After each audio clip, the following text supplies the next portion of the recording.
এখন আমি ছাদে আছি ফাইনালি। সেই তোমাদেরকে দেখাবো বলছিলাম, চলো তোমাদেরকে দেখাচ্ছি।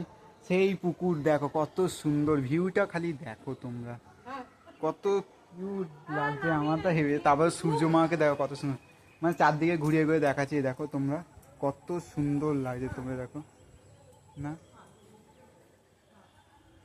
কেমন লাগছে বলো এরকম ভিউ দেখে।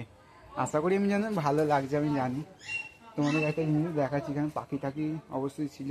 এই কাকিমা, হ্যাঁ দেখো কাকিমার বাড়িতে কি একটা ফুল গাছ আছে, তোমাদেরকে দেখাচ্ছি কি সুন্দর দেখতে লাগছে দেখো। ফুল গাছটা কি কিউট না, এটা কি কেতুকি, কি কেতুকি ফুল না কি বলে আমি জানি না যেহেতু। কিন্তু যাই বলো তাই বলো, আমার কিন্তু ওই পুকুরটা এখান থেকে মানে ঝাঁপ দিয়ে দিই, খুবই সুন্দর ভিউ, ঝাঁপ দিয়ে দিই, এত সুন্দর লাগছে। তোমরা একটু কমেন্ট করে জানাও কেমন লাগছে আমার, মানে এই পুকুরের ভিউটা তোমাদের তো দেখালাম, মনে হচ্ছে প্রকৃতির মাঝখানে, মানে গাছপালা প্রকৃতি, মানে কি বলবো, মনটা সত্যি ভালো, এরকম গাছপালা কি সুন্দর। যাই হোক তোমাদেরকে এরকম দৃশ্য দেখালাম, তো কেমন লাগছে একটু মানে একটু বলো কমেন্ট করে, ঠিক আছে।